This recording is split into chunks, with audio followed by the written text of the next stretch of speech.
The point I'm trying to make is I don't give a damn how thin you get. You still a funky dog head ass.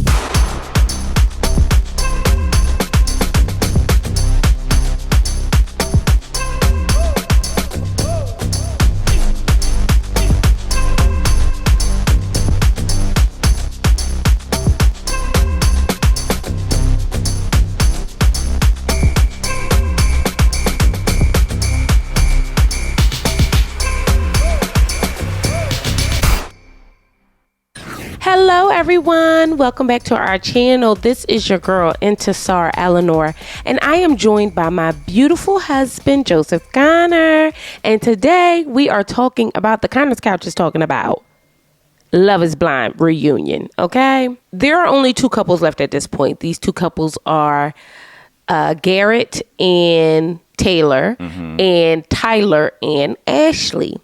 Now, one of the first things I feel like they talk about is Tyler and Ashley, no? Yeah. They jumped right into it. So let's just talk about the logistics of this reunion. There is no reason for AD, whatever that young man sitting next to her. No reason. Whatever that young woman sitting next to him. There's no reason for these people to be on. Also, did you catch the shade? I'm taking a step back because I really want to set up the production of this as well. Yeah. Did you catch the shade about the girl being what was her name, y'all?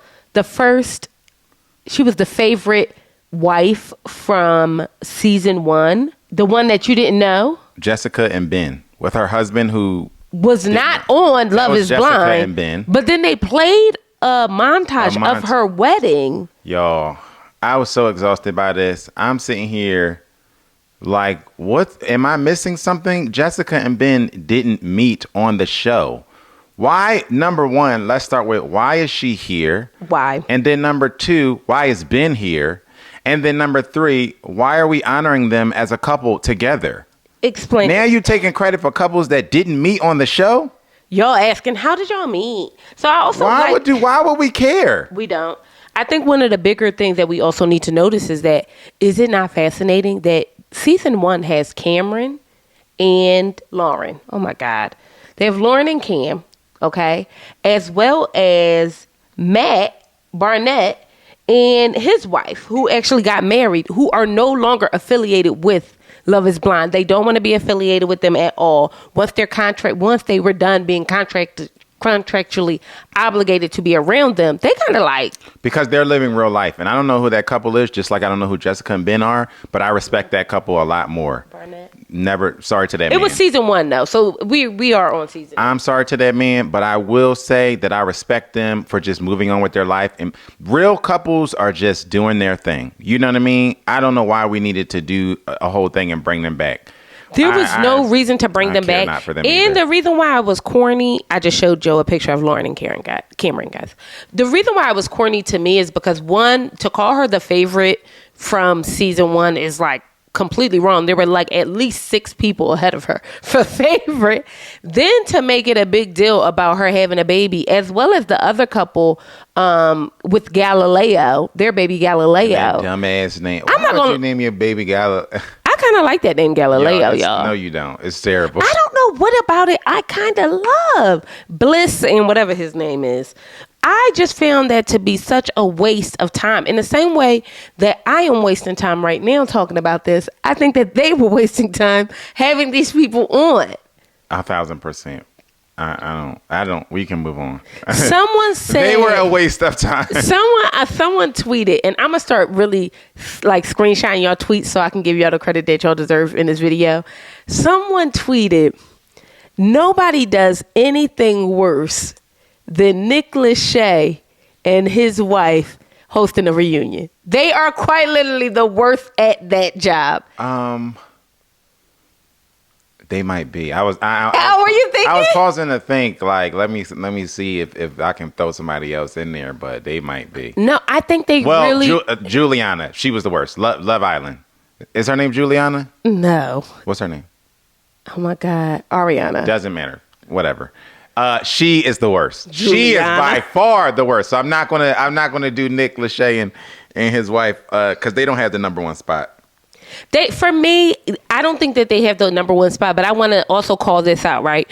What we are looking for and what we wanted as viewers were for them to drill things home. But I think as a production, that's not their energy. Like, I was speaking to Joe about this. I think the overall production company, what they want to do is really have a positive take and leave everybody with a positive feeling. When in truth, to find out that your man got 3 kids, or to, be texting somebody inappropriately, or to have somebody denigrate you, none of those are positive things. Right. So it's hard to kind of get back to the positivity when we really haven't gotten to the nitty gritty of what's going on. Yeah, they really don't peel back the onion and really get to. They'll come out with these big topics and these big trending things that we've heard, and then they'll spend 5 minutes on it, and then they'll pivot to some girl in the front row who's single, and we're finding out about her love life and who she's dating. If AD wasn't going to sit there and tell us who the hell she was dating, what was the point of her being there, y'all? Why? Like, I mean that with all due respect, we did not need her enough. And a light-skinned girl who I also don't know who she is.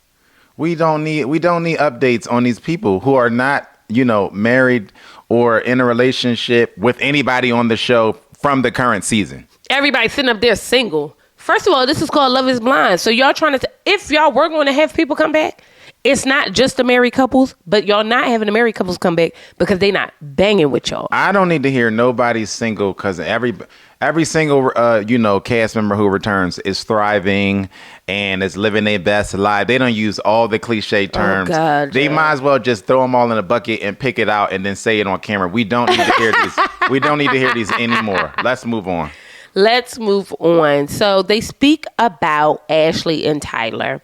And I really want to dig into this a bit because the consensus online is that we did not get enough from that segment. I feel like there is something to me still lingering there that felt a bit uncomfortable when they were answering questions. Do I believe that they love each other? Yes. Do I believe that they're in love? Yes. But something felt tense to me between them. This is the one segment where I thought it got the time it deserved. I thought online before the reunion even happened, it was the Twitter investigators and the, TikTok investigators spent way too much time on this when Ashley was together with her man, get married with her man, done moved on. At the time that they're filming this is at least a year removed from all of the drama that everyone is obsessed with. Right. So if you see this woman who is married, Ashley looked perfect, by the way. Perfect. She obviously won the Best Dress Award. If you see this woman who is looking healthy and happy and dressed to the nine, sitting, holding hands with her man, telling you, I done went through it. We done met the girl. I done met the kids. We doing Thanksgiving together. We doing Christmas together. If she can move on, they sold the whole thing about it. If she can move on, we can move on. I felt like, so when she said, who knows more about the situation, me or social media? Social media says social media knows. But social media is always wrong in that case. Social media don't know. The Twitter investigators don't know more than the generals. You know what I mean? But we're in a space now where, because we can sit online and watch 10 TikToks of people giving you tea, now we think we know more than the actual person that's dealing with the stuff, that been dealing with the stuff this whole entire time. So it is a symptom of the times that we're in, where we think we know more and we have better, insight. And now we need to tell you how to live your life. It's just a very, it's a very modern thing that's going on in the social media space. But we have to also, this has been sensationalized to the 10th degree. Tyler is not the first man to have kids. You know what I mean? Outside of his marriage or relationship, mind you, it wasn't even outside of his marriage, because he wasn't married to Ashley when this happened. And even if he was, he still wouldn't be the first man that they lived on to have a healthy and happy life together. So, but I think that some people's issue is that allegedly there's like child support and things that he has outstanding. It's funny. When somebody asked who knows more, social media or me, when Ashley said that, I felt her on that.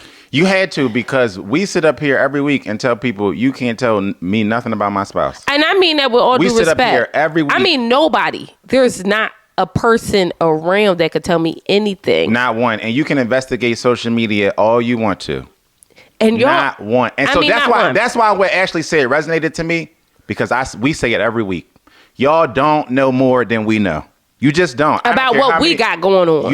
You just don't. And especially with every relationship, it is the same way, because it's funny, because whenever I am told about conflict within another couple's relationship, I'm always looking at it through the peer view of, this is one side of it. Yeah.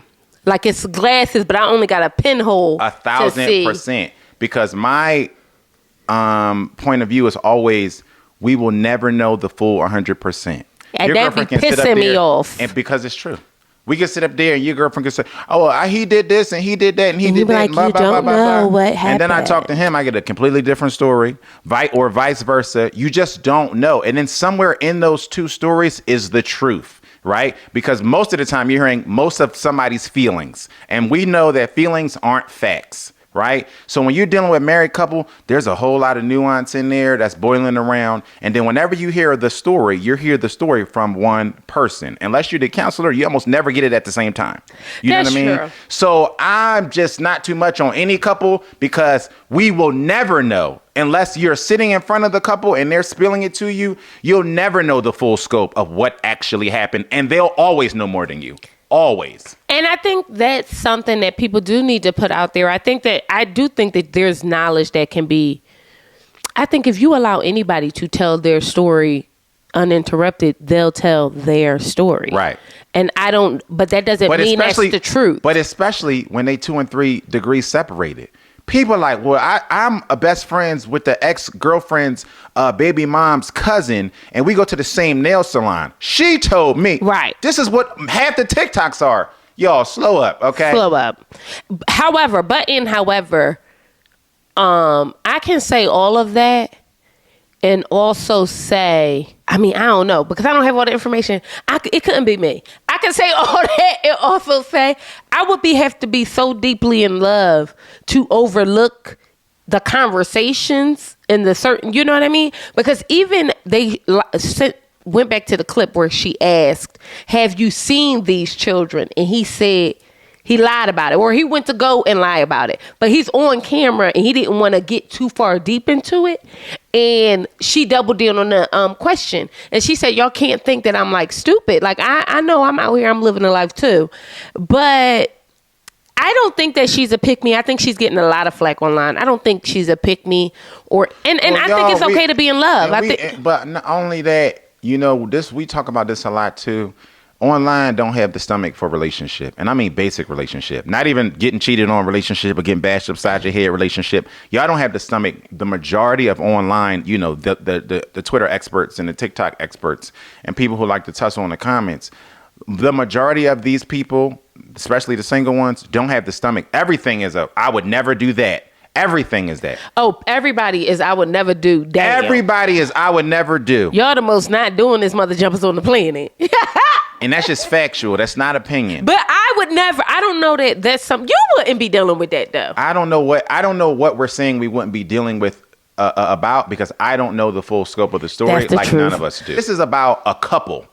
And I feel this way about, had the conversation about a personal couple that we know. And I took the same energy, like, well, she said this and he said that, and I'm staying out of it. You know what I mean? Or we don't know. And it annoyed me.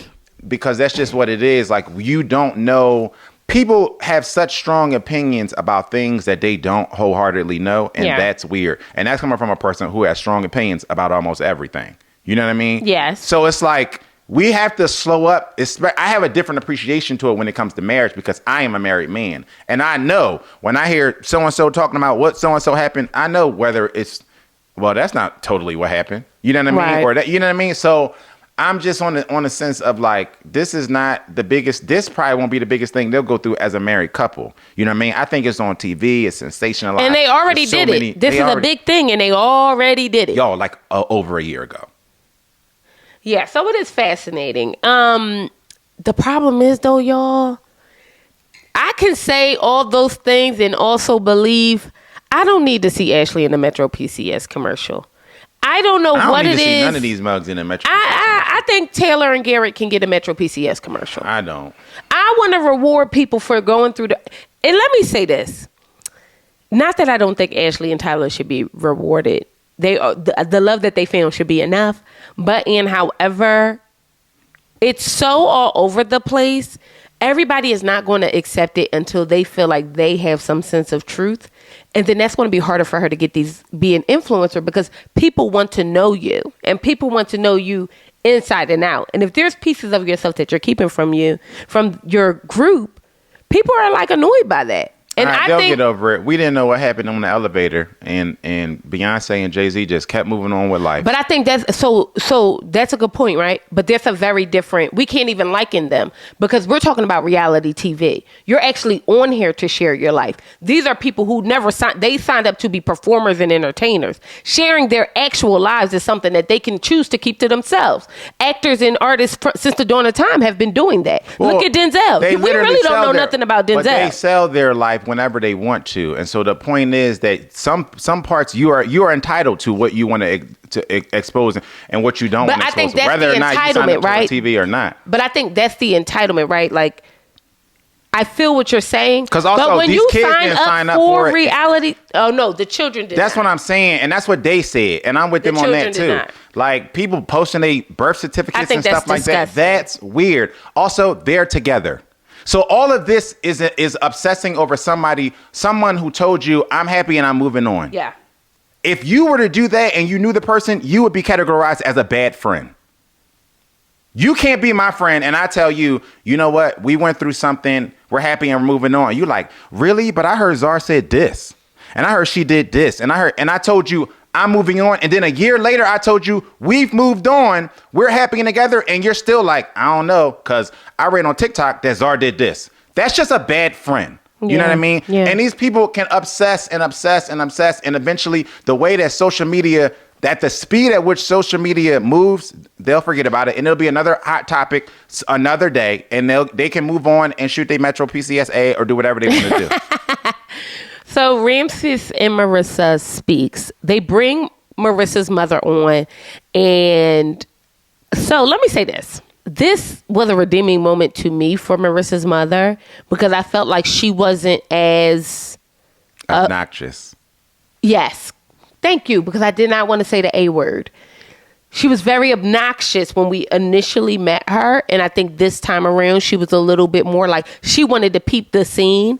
But however, she knew in her heart what was going to happen, and it came to fruition. And some people who have that kind of like foresight become curmudgeons. You know what I mean? I don't need to go through it to know what's going to happen here. And Neil, and that could be a weird thing, right? Like, you could either be putting energy into the negative or putting energy into the positive. And I think she has so often put energy into the negative, it's going negative for her.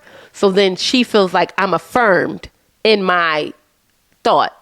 Does that make sense? Or in my prediction? I understand your point of view from a personal perspective. Why? Because I'm like that? Yes, but I am not giving her that credit at all. She doesn't have the foresight to see that tomorrow is going to be a day that ends in Y. She's just a negative person, and she would have hated anybody that Marissa dated. And you can tell by the way Marissa responded to her at the table. You could tell how she completely was just like, okay, she's done this before. It was clear to me from watching Marissa and Ramses that she had done this before. And the interaction with the kids at the table, it was clear that they were over it, and she has done this before. So this to me had nothing to do with Ramses or Marissa or her, her meter, her energy reader or anything like that. Like, I don't attribute any of those things to her. I just think she's a naturally negative person. And I think she only gave us a little bit. She was mean though, y'all. She's just mean, period. She would have, I think she would have given that energy to anybody. It didn't matter who she was dating.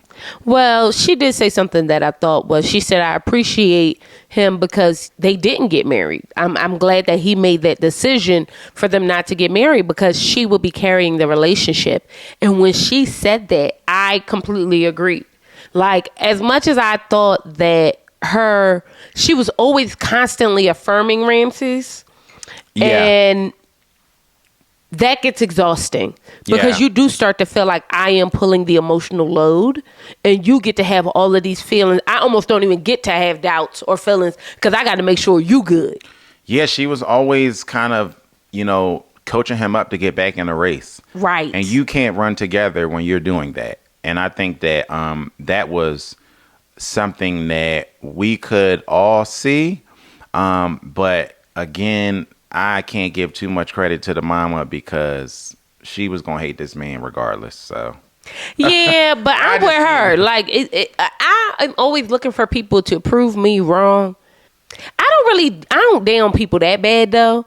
But like between you, Sharon, y'all, it's only like 3 people who have ever proved me wrong in my life. Where I'm like, oh, I assessed that incorrectly. You know what I mean? But your outlook isn't permanently negative. Oh, no. That's her. But I feel negative clock. energy. Like, she's a broke clock. Everything is bad. And then when it is bad, she was right twice a day. I guess. I don't know. I feel like there was more to talk there with Ramses. I think they let him off a little bit light. It is really getting exhausting that these people who have never been in reality TV do one season of reality TV and all they do is hyper-produce themselves. Yes. You already look bad. Just tell us what it is. Like, you know what I mean? Because if he would have just said, you know what? I don't like her. Because what it started to sound like is, well, work, because she had to go to work, because she has to travel, because she has to do all these things, which are only happening for who knows the next 1 or 2 years. If that, I'm unable to handle her personality. That's what it sounded like to me. It sounded like he was a bad attempt at trying to, put lipstick on a pig. Like, you're saying that you just don't like her, the person. Like he said, pretty much, if I were be around you, I would constantly be exhausted. Like what? That was diabolical, y'all. Like that was crazy. It was mean. So but he was trying to say it in like an eloquent way. To me, he was just saying what. To me, I took it as diabolical. Period. Yeah. Like I really didn't. The finesse that he was trying to put on it fell short to me. It came out, you could tell that he thought he was saying something like slick and like prolific, but to me it just fell flat on his face, and I heard it as what it was. Like, oh, I just don't like your personality. And I thought I was in love, but then I realized that I could never be around your personality like in perpetuity. Which is disgusting. That's crazy. And the thing is, I do believe that sometimes people's personalities don't jive. I see that with Tim and Alex, but I think he's looking for something else, because even for them to continue to sleep with one another also said a lot. Like, what I don't get, and if this is being 100, and I told this to Jazz, it's funny, me and Jazz was talking about this a couple of days ago. Women have to stop having sex with men. Because not women who are married, women who are in a relationship, single women have to stop having sex. And I believe this so vehemently. And if you know me, I want you to be the, whore of Babylon. I want you to hold down so much. But the more I'm seeing this, it is making us, it's taking something from us. You know what I mean? And like something intellectually where we're able to read situations. This man had you literally on the floor crying, and you gonna continue to screw him thinking what? What? I don't know. He told you he don't like you. But like the day before y'all was supposed to get married, he would be so dead to me. I mean, beyond, and this is talking from somebody, me and Joe done cut each other off, I don't know, at least 1,617 times. But I still feel like you loved me. You never said, this is for the next bitch, I got to go back to her. Nothing like, you know what I mean? I can't deal with your mother. It was never that. You know what I mean? Like the day before our wedding. Right. Like it was never that. And like you said, you would be dead to me. My mother on her way. Oh, baby. And it was completely like she was blindsided. And so was the mama. The mama looking at her stand up. She was blindsided because for real, the grace that, if you're Ramsey, the grace that you wanted to have and that you were going to get, you would have gotten weeks ago. Mm-hmm. Like, you didn't need to wait until the day before or however close it was to be like, you know what? I don't think I want to do this because I don't like your personality. Her personality was the personality. As soon as she got home from the honeymoon, you knew what her personality was. And you were with her day in and day out. And you were planning things with her. So it was just weird. But to me, it was a cover up for the fact that he just didn't want to get married. I don't even think he was on here to be married. I think that it felt like a competition to me between him and Bowden. Like, when I think about the season in retrospect, the way that him and Bowden were talking about this, it felt like he was being more competitive about it. Like, he kept trying to be like, no, like. I think there's a lot of validity to that. You know what I mean? And now that I'm thinking about it, I think between the haircut, the hair, the two dreads on the side of his head, I'm starting to think you wanted to be seen. Yeah, because all of your reservations had to do with conversations with other people. What? Well, every time I talk to somebody, they tell me not to do this. And so now I'm thinking that I shouldn't do this. What? And you a grown-ass man who's been married before. What are we talking about? Yeah, I think he just didn't want to get married. At the point I'm doing this the second time, it's about what I want to do. And that's why I don't like the Metro PCSA. It's no shade on Metro PCSA. Because call us. We'll do it. Hello? You know what I mean?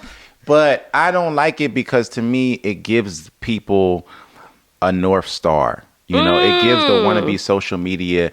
I've never been a fan of Cameron and Lauren because they inundated us. But not only before that, when they introduced Lauren, she was a wannabe influencer. Oh. That was literally her goal. She didn't actually have a job. She was like an aspiring influencer. That's so true. Off the back, I was off of it. I'm like, oh, nope, I don't think we should do this. Y'all can go back and pull up the videos. I was like, I don't like that. I think they're giving these aspiring influencers a North Star. And so these people come, even the bad actors and I mean the people. The one girl, I think her name is Jessica from season 1. No. Oh, from the last season, the one that was on. She was a bad actor. She's in the Metro PCSA. Yes. She's a bad actor. You would have to be crazy. You would have to be a narcissist to decide to want to go on and marry a man without knowing him, vetting him yourself, and you have a young girl at home. There is something mentally wrong with you. I do not care what nobody says. It was an agenda, and then she wanted to flaunt that she was a great mom, and then she wanted all I do is love my daughter. It's no way. You about to bring a predator up in here. That's what they did. Rewarded her with an endorsement. That's why I don't like this, because I think if I'm Ramsey and I'm sitting at home, that could be me. I could be a stone cold villain for a whole season and then tell people that they should subscribe to T-Mobile. You know what I mean? And I just don't like that. I don't like it either. And it's starting to make me feel like that was his agenda all along. You know what I mean? The next couple I want to talk about is Taylor and Garrett. Garrett looked wonderful. I think Garrett looked like a fool. I think Garrett looked like... You didn't like his outfit. I think Garrett looked like... What's the guy who does the circus? You know what I mean? The Vegas guys where they work with the tigers back in the day. I don't remember their names. They might be... I think one of them got ate by the tiger. But he looked like he do magic. He got bit. Yeah, he looked like he do magic in the circus ring with like wild animals. I feel like the hair is giving somebody loves me. Like when Joe go out in the world, people be like, who did your hair? Why? Y'all, everybody in Atlanta stopped me. I thought they really felt threatened. Like, is it a new hairdresser in the city? Like, who's doing that? They stopped me nonstop. But those things are a sign of love. Somebody loves this human. And I think that he looks like somebody loves him. Mm-hmm. She was absolutely correct to have him grow that Made Me Take My Hair Out. Because if you can have hair, why don't you have hair? It's men out here going to Turkey, spending hundreds of thousands of dollars to get some hair from their ass put on their forehead. They're spending a lot of money. Our brother-in-law do it, and he is... Yeah, he does it. They are spending a lot of money to get this hair implanted into their head. It's wild boots. But I do think that I loved watching Taylor and Garrett's year. They had traveled and done all these beautiful things and went fishing. And it just really was freaking cool. Like, I do think it's sad. She might be a little bit sad because he did initially say that they were going to move to San Diego. And then he realized leaving his parents would be a lot for him. And he wouldn't be able to do that. So they're looking at places in the Metro DC area. How do you feel about that? this is a complex thing for me. Mm-hmm. I think promises shouldn't be broken. So I think if he said we're going to move to San Diego, y'all should move to San Diego. If he said I'll think about it and then I'll talk to my parents, then I don't have a problem with that. But if he told her we're moving to San Diego and then reneged on it, he's a renegger. You know what I mean? And we don't like renegers. So I think that I understand, feeling like all of our parents are getting older, especially at this age, and I understand wanting to be close, especially for health reasons and things like that. But and that's something that I would like more information on. If he told her that they were going to move to San Diego, then they should have moved to San Diego. And I think the same thing, or we got to figure out a way to compromise. Maybe we do a year here. Hell, maybe we move halfway. You know what I mean? Right. Hell, maybe we move halfway. I do think that he should move. And like I said, I do feel like they should even maybe find a way to compromise, like on holidays. Like maybe they just spend the holidays with her parents. You know what I mean? If we're here with your parents all the time, then that means we got to make special time for my parents and things like that. Yeah. And I think that's a compromise or a way to meet each other in the middle. But he does have to eventually, if she gets pregnant, I would be putting the law down. We're moving. We talked about this the other day. When you're a man, it's understood. You're leaving your family. Like, you have to now neglect them. That's not funny. But I was talking to my sister, and she said, I'm now the dad's side of the family. And I'm like, what do you mean? She was like, do you, like, when you're on the dad's side of the family, you either know them like tertiary, or you're not that close. Yeah. And I'm like, oh my goodness. Yeah. It might be something to that, but that's the truth, because I know my mama moving in. So I don't know. I only know my mom's side of the family. Right. I know, like, them, the dad side is they sprinkled in. And when I say sprinkle, I mean maybe 1, 2 of them, and that might extend through like being Facebook friends. We don't spend holidays together, not Christmas, not Thanksgiving, and never did. You know what I mean? Right. So it is like a thing. So I think he's going to have to eventually make a decision. But nonetheless, to me, Taylor and Garrett were my favorite couple the entire time. And I thought that they were the most sincere. I thought Tyler and Ashley was sincere, but they could only be so sincere without telling all of their business, where I feel like Taylor and Garrett were able to give us a more holistic view of their relationship. I don't think they were any more sincere than Tyler and Ashley. I think y'all y'all feel unresolved in their relationship. I don't think they do at all. Every time they talk about each other, I don't think they do at all. Every time they talk about each other, they cry. You know what I mean? And I don't think they're great actors. So I believe them. I believe that they are completely just as in love as what's the Garrett and who? Taylor. Garrett. I feel like come on, Joe. I feel like they are just as in love as Garrett and Taylor. I feel like they are completely resolved in whatever issues that social media had. And they live in life. The mom is there. They spending holidays together and stuff. The mom know him, and she, you know what I mean? She spoke glowingly about him. They've moved on. They are very much so, whole, it seems like. I don't know. I want them to win. I'll say that, full stop. Let's talk about let's talk about Nick and Hannah. I would talk about Monica and Steven, but I don't give a damn. Something about Monica I don't like. Monica is not likable, full stop. So this whole thing to paint yourself as the victim, and I really don't. I don't care. I can't see it for you. And it's not because you did anything wrong, sis. Because I don't think you did. I think you did do something wrong. I think Steven is the type of where do I think Steven made a horrible mistake 1,000%, and he was wrong, and he admitted so. You know what I mean? Do I think that if they would have been together past that, he would have been a good husband? I absolutely do. I think he was into her. I think he was into the process. I think he came here for the right reasons. I think he made a mistake, period. I think his mistake was smaller than Tyler's mistake, and look at them, right? So I think that Monica is very much, is more so like Hannah than she is like Ashley. You're not a victim here. You know what I mean? And I think she wanted it out, and she got her out. Right.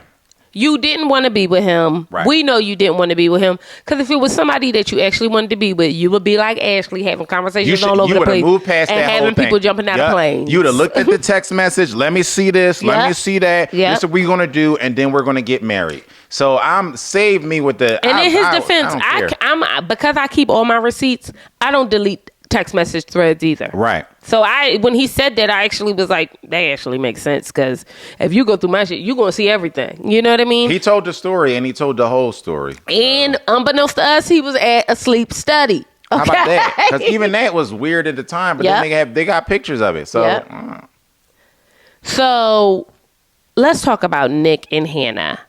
This whole discourse around Nick and Hannah is really...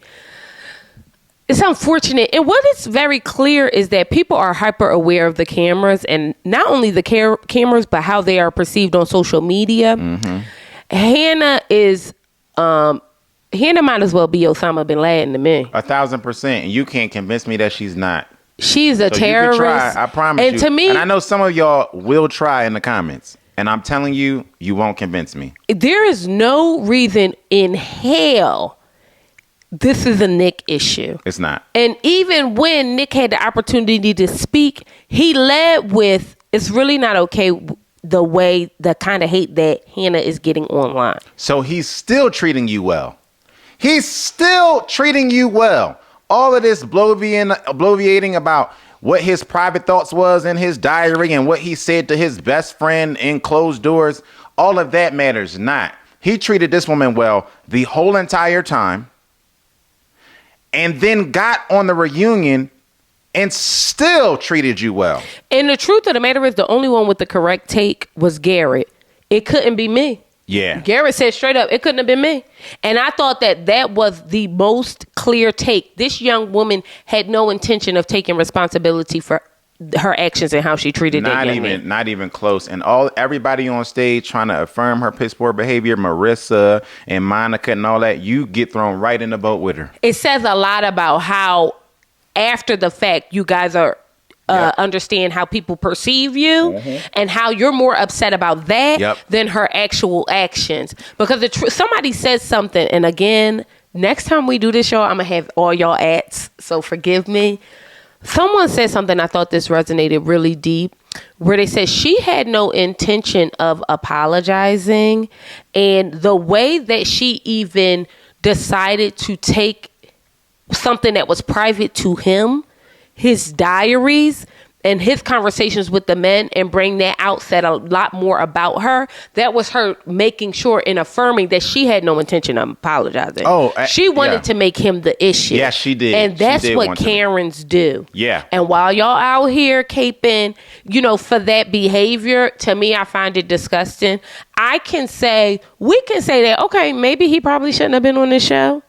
And also say, nobody should be treated that way. Right. Because to me, I'm not thinking about him being treated that way in this moment. I'm thinking about how that reverberates through this young man's life. Right. Because y'all create your own monsters. And then we get mad because Godzilla and King Kong is in the street. But it was a heifer back in the day who was talking to him in a kind of way. Name Hannah. In the same way that women become curmudgeons because they have gone through so much, and now they like, I ain't doing this, I ain't doing that, I ain't doing this, and I ain't doing that. We create our own monsters, and to me, there is no excuse. No excuse. His private thoughts is not an excuse for you to treat him. And the fact that people are out here trying to defend his private thoughts being violated, ran through, and then exposed to the world, to millions. I found that to be millions of people. That's abhorrent. If you know what I know, because I'm a good witch, the idea that man took his time and wrote down that was his 90-day goals, y'all. This is something that this man is speaking into himself. And you would take that and think it was something funny or something to be shared. That was wacky shit. Whack. But what was more whack is that these men, this is another thing I don't like. If I'm sitting up there and you, my friend, Joe tell me what his friends say all the time. There would never be a moment in this life or the next I would sit in a room with somebody and they would be like, didn't Joe tell you that? Yeah. Joe ain't tell me nothing. Right. The way Steven and Ramses had the unmitigated goal because he don't want to be the villain. Yeah. The truth of the matter is, and just like you said, this was all about producing. All of it. Ramses felt like, oh, I'm getting heat now. I got enough heat. Let me do something. Let me throw somebody else under the bus. And it's going to be the most liked person on the season. Yeah. Everybody saw it for Nick because we all have been there. We live in a capitalist society. So yes, if he had the ability to go back, the privilege to go back to his parents' house and live and figure out his life, that's what we all want to do, Haki. We want to be able to have a reason to go back, live comfortably, and be able to figure things out, and we can't. You know what I mean? And then we haters. And the truth of the matter is, they're on that stage being haters as well, because nobody had a negative critique of Nick outside. Everything was, yeah, he don't got it going on like that, but she shouldn't be talking about him or to him that way. It was everything came with a caveat. Yep. So you couldn't even just flat out criticize Nick. Because we knew he was a good guy. And this young woman said something I thought was so profound. Men are not nice to people they are not attracted to. They'll treat you like a male friend, but if they're attracted to you, they will go above and beyond for you, okay? The fact that now we know he wasn't attracted to this woman. And still showed up the way he did. It still showed up in the manner that he did. To me, says more about him than it'll ever say about her. She's the scum of the earth. Now, I do want to insert I don't know, I don't want to say who gave us this information, but somebody said, I'm Team Hannah. And I said, well, why is that? And she said, I think my personal filter of life experiences has caused such a deep fatigue and exhaustion of immature, underdeveloped men that I can't even focus on Hannah. I'm unfazed. All I can think is I hope this very privileged, spoiled child of a man learns from this experience and grows up. He is the bigger threat to society to me. What do you think about that? I think it's bullshit. Oh, Jesus. I honestly do. He's a bigger threat to society than somebody who is nasty to people who aren't nasty to them. We the whole thing, especially being in this political space right now, our whole thing is being able to get back to a political space where we can disagree with somebody and not be nasty to them. Mm-hmm. That's really the conflict here. The conflict here is the Republicans back in the day, they used to just disagree on policy, right? And then you could still be in the same room with them. Right. They wouldn't be saying things that called brown people deplorable and said that, it wouldn't be a race to the bottom. Now we're in a political climate where it's a race to the bottom just because you disagree. There was a time where you can disagree without being nasty. Yeah. Hannah was flat out nasty. Hannah is the threat to society. Hannah was abusive. And Hannah was not nasty. Hannah was more than nasty. Hannah was abusive, period. And I think that I want to put a period there because we would recognize that if Hannah was a man. Oh, we would recognize it immediately. 1,000%. If Hannah was a man, we would call her abusive flat out. Hannah is who y'all want Tim to be. Right. Y'all want Tim to be Hannah, but he's not giving y'all that. I think if Hannah was a man, we would just call it abuse. We would call it verbal abuse.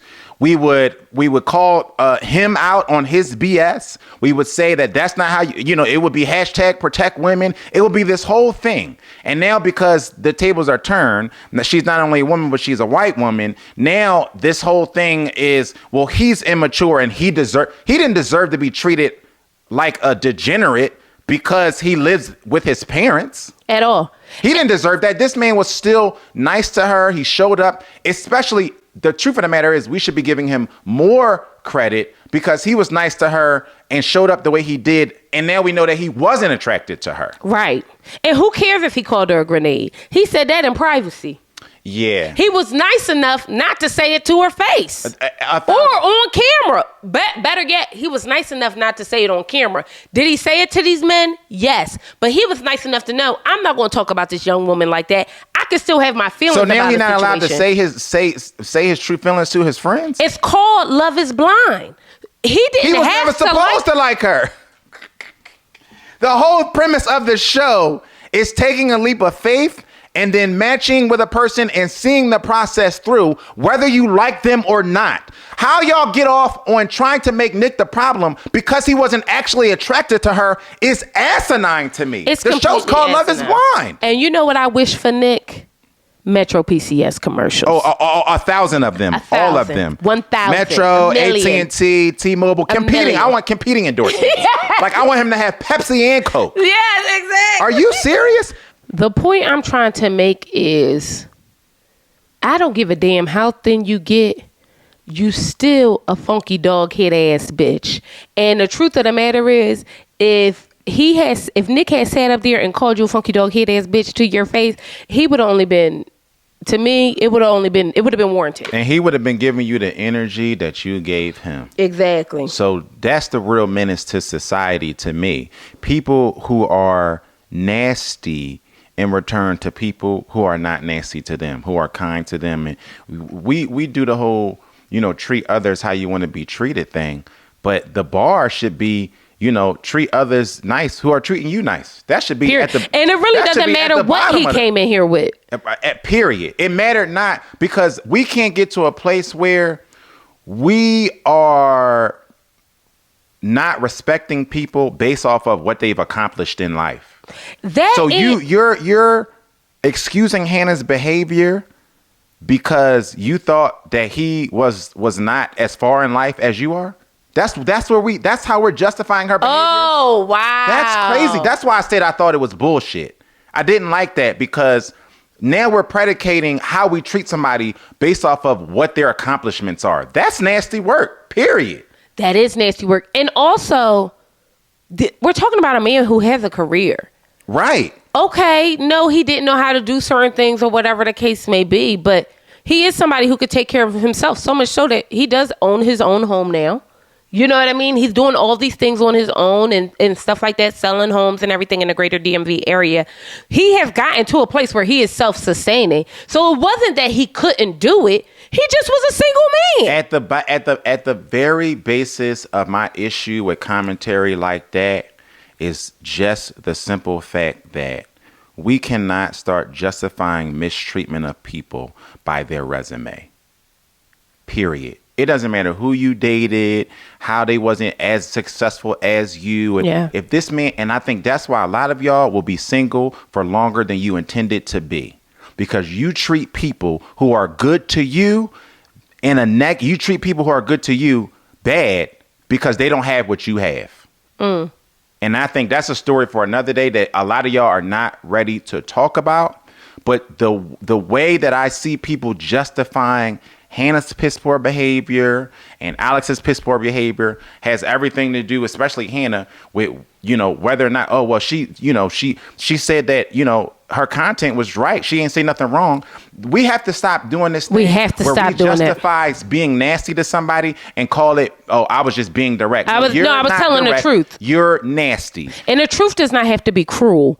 And that's what I think we are missing. And also, or disrespectful. If you speak to anyone in that manner, like anyone in that manner constantly, you have to think this is a constant thing that she was subjecting this man to. If that was a woman, we would be like jail. I mean, he deserves jail. There would be a proverbial lynching happening on social Y'all media. have not even seen what Tim has done to Alex. This is just whatever Alex's story is. And because you do not like the tone of Tim's voice, you think that Tim is Hannah.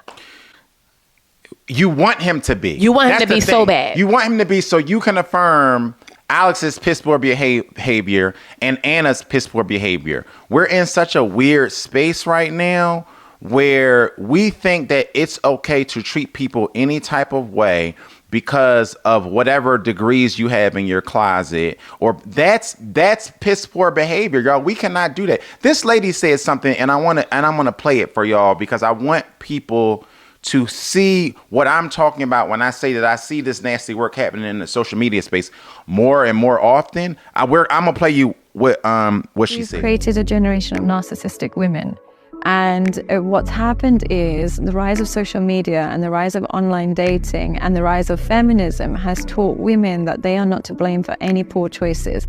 Every poor choice is glamorized. So if you want to be a sex worker, it's great. If you want to post in bikini pictures online, it's fine. If you want to be in with it, every poor choice is glamorized. And every internal reflection is seen as gaslighting yourself. So they've even got terms for internal reflection to prevent it happening. And so what will happen is they are trained to not reflect on themselves because we've been told we've been oppressed for so many years. Now it's time to make sure we project.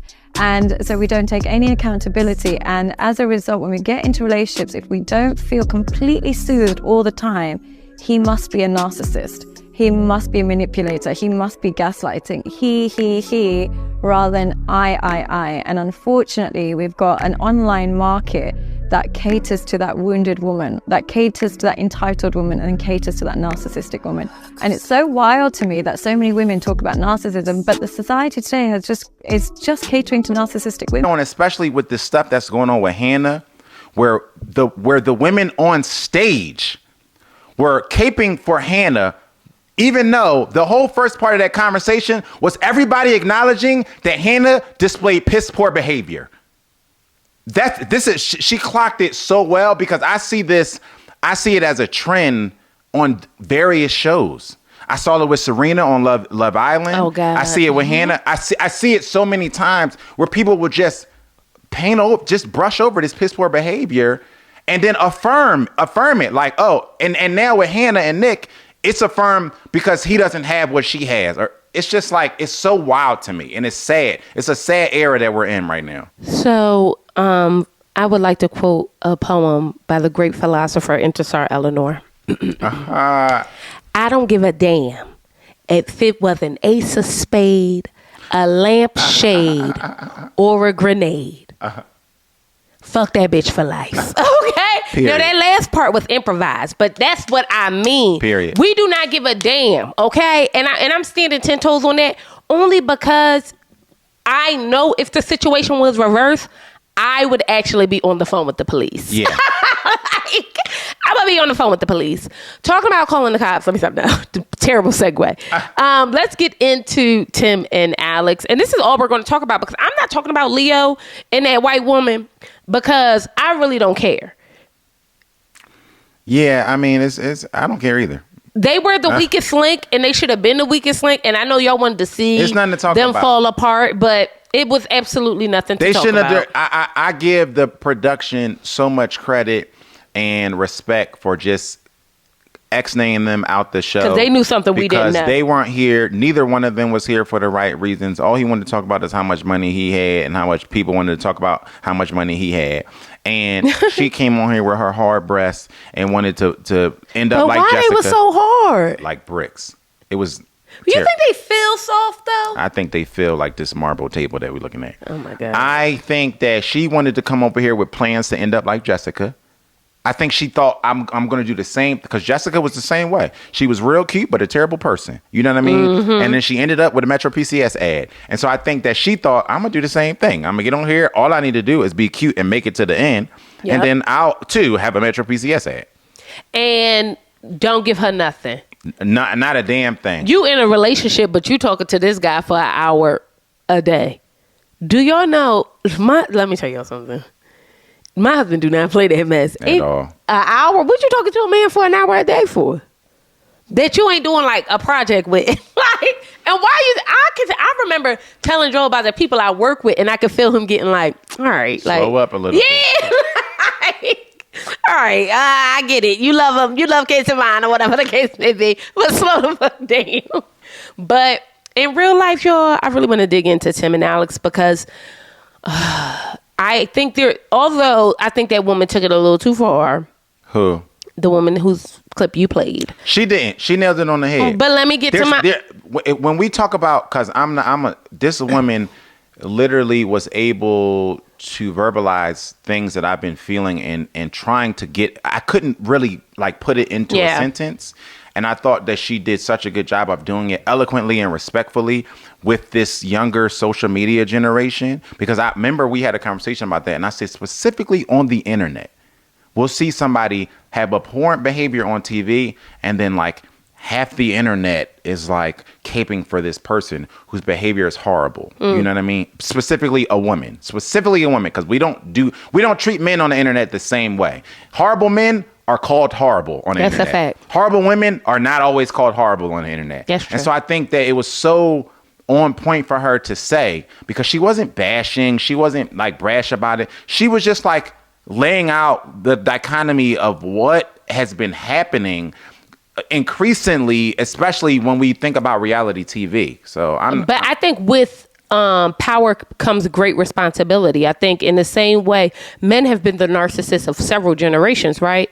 And that's because they had power. They were able to make more money than women, get land, whatever, have the best jobs. And I think that now that women have access to these things, there is some corruption in that. I think that there is some, oh, we're going to defend your right to be wrong. Oh, we laughing about grabbing people by the pussies. Like, you know what I mean? Like, I think there's a little bit of that with women as well, because when you can control things, you can control things, if that makes sense. It's just to the point now where we're just creating monsters. My biggest issue with all of it is the severe lack of accountability. But I think it's going to be some time before we get to accountability. I think it's going to be generations. The way that y'all are so allergic to it, this Hannah thing exposed a lot of people, and Hannah's disgusting. And their allergy to accountability, and the same thing with Alex. It's like we're just saying you were wrong.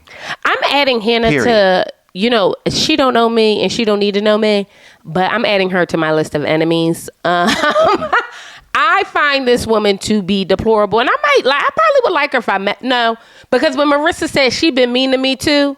You could never be in the presence of me and be mean to me. Listen. Marissa, I want you to stop there. Don't lose your thought. No, go ahead, baby. What Marissa did was exactly what this woman is talking about when I played the video. It's exactly it. Oh. It's like, it doesn't even matter. We all stand up on the stage and acknowledge that Hannah's behavior was disgusting. Mm-hmm. But because she's a woman and she's my friend, I'm going to sit up here and say, she was mean to me too. So... Right. No, not okay. Like, not so. No, hold her accountable. People online, I found, I was kind of live tweeting during the thing, and a lot of responses to what I was saying was positive, but a lot of it was basically surrounded by the idea of accountability. And one person who responded, they wrote like a whole paragraph, and their whole premise was, I can't believe how nobody in the room, mainly Nick Lachey and his wife, didn't hold Hannah accountable. Exactly. And that's what the lady was talking about. Marissa was a prime example of it. But the thing with Katie and how that's her best friend who was flirting allegedly with Nick, and then the mom said she made you feel like shit for a year. When Marissa's mom looked at her and said, she made you feel like shit for a whole year, and now she want to apologize. But that's clocked it. But that's the accountability. Marissa's mom is of the age where she's not a part of this generation and this demographic that the lady in the video was talking about. Right. It's a very specific demo. She that mama who said, "Oh, that girl is jealous of you, and you need to watch out." And she's right. I think she's part of the larger demographic that just calls a spade a spade. If you're a piss poor person, we just call you we don't care that she's a Hannah look too. Like us, and I'm not going to cave for Marissa's mom, but I'm saying that the reason why she didn't see this conflict the same way is because this demographic of what the woman in the video was talking about is very specific. Yes. They're active on social media. Marissa's mom is not of that generation and not of that age. And so she was sitting next to this girl who definitely fits the mold of who we're talking about. And she couldn't see it for her because she's like, wait a minute now, this girl's a monster. Right. She could see that easily. Like, this is not your friend. Right. She made you feel like crap for a year and then drug you through the mud on the show, didn't even know what y'all was talking about, and then sat there and say, well, after I saw what y'all was talking about, it was okay. And still didn't say anything until the reunion. The point is, let's get to Tim and Alex. Y'all never gonna make me dislike Tim. And you're never going to make me like Alex. I like Alex, but I don't. I think I can like Alex and also feel like Tim didn't do anything wrong. I'm gonna tell y'all, I do have, talking about ats. One of the comments that stood out, it was at the Black Buffalo. His comment was, Alex is the Black Hannah. It's amazing how we can watch the same thing and choose to be blind to the fact that she cursed him out, but was supposed to be somehow protecting him. How does that even make sense? This is what I'm saying. Alex and Hannah are really one and the same. So this is my thing. I'm with a man who voice carries. Sometimes me and Joe can be talking and Joe is just having a point that he needs to get across. And if you're from the outside looking in, and even me sometimes from the inside looking in, you could be like, why are you yelling? But he's not yelling. He's just trying to get his point across. And when she said that about Tim, it was likened to Black women being aggressive.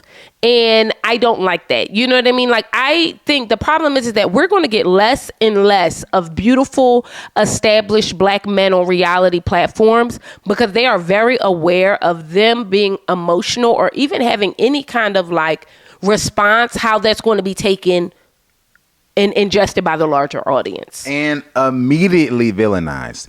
Tim says something that resonated so much with me when he said, we're at a resort, we're having this conversation, and now we're in conflict. And I'm realizing that I'm a 200 and something pound man getting in an altercation with a woman.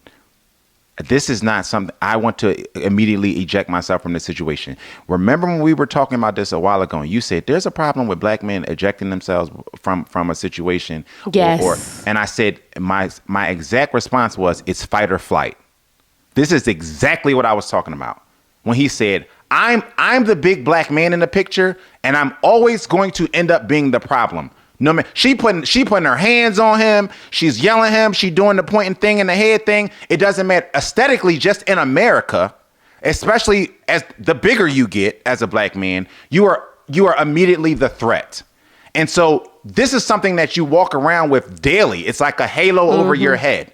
Any altercation that I'm in my outside in the world, no matter where I am in my city, whether I'm traveling, that's something that is constantly circling my head. I'm constantly conscious of. No matter what I say, and it's happened to us. It's happened to us before when we were together. We were on a cruise one time, and somebody totally was wrong. Somebody absolutely did me wrong. Oh my goodness! And I barely. And everybody said it was Joe. Everybody said it was me. And I'm like it was a uniform. It was a uniform consensus that I was the problem.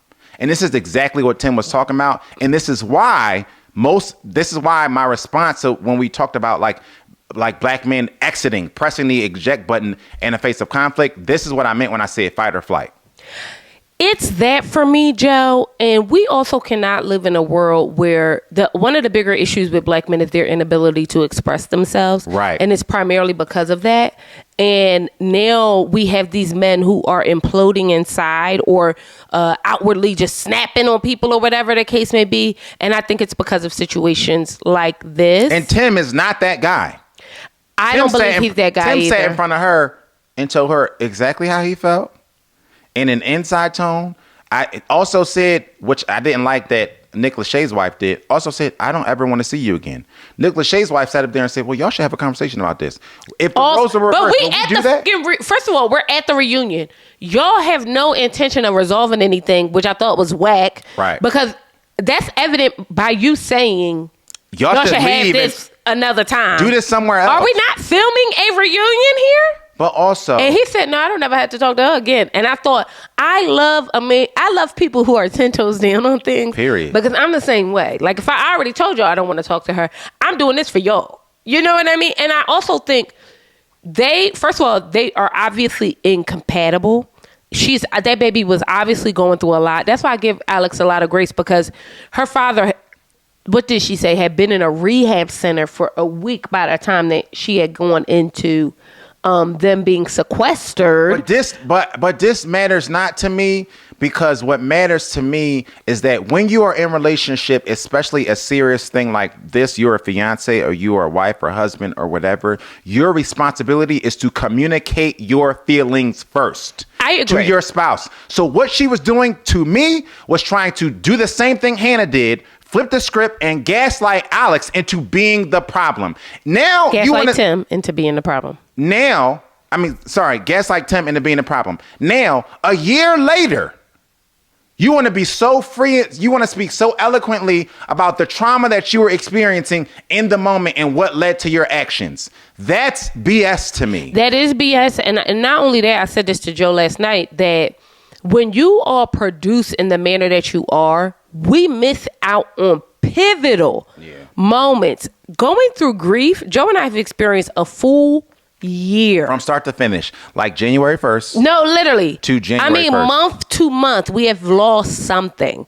And to go through that and navigate that as a couple it shows so much. So the fact that we as the audience didn't get the opportunity to see you all navigate your particular hurt, whatever you had going on, said to me that you were understanding of what you wanted to show as well. Yep.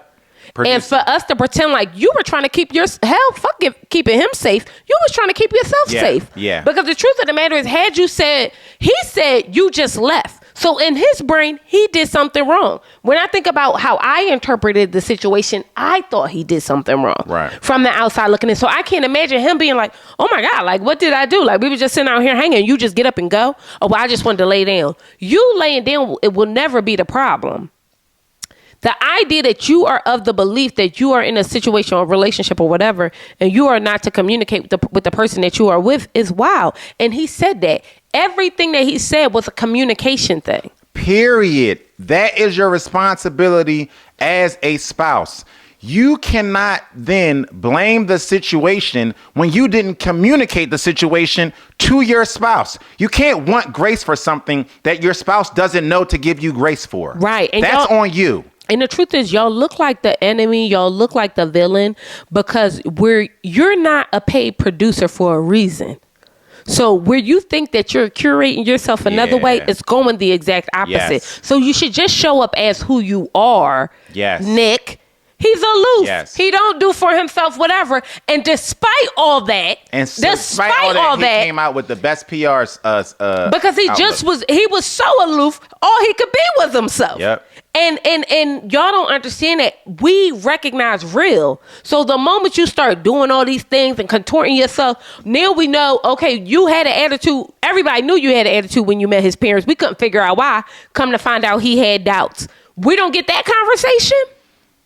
But even that, this retroactive, like throwing people under the bus thing, you're never going to get me to be on your side ever. When after you have a year to sit and look through your comments and see that now you're the villain. Got a year to come up with your lie. So now we know that you've had ample time to come up with whatever this bullshit is.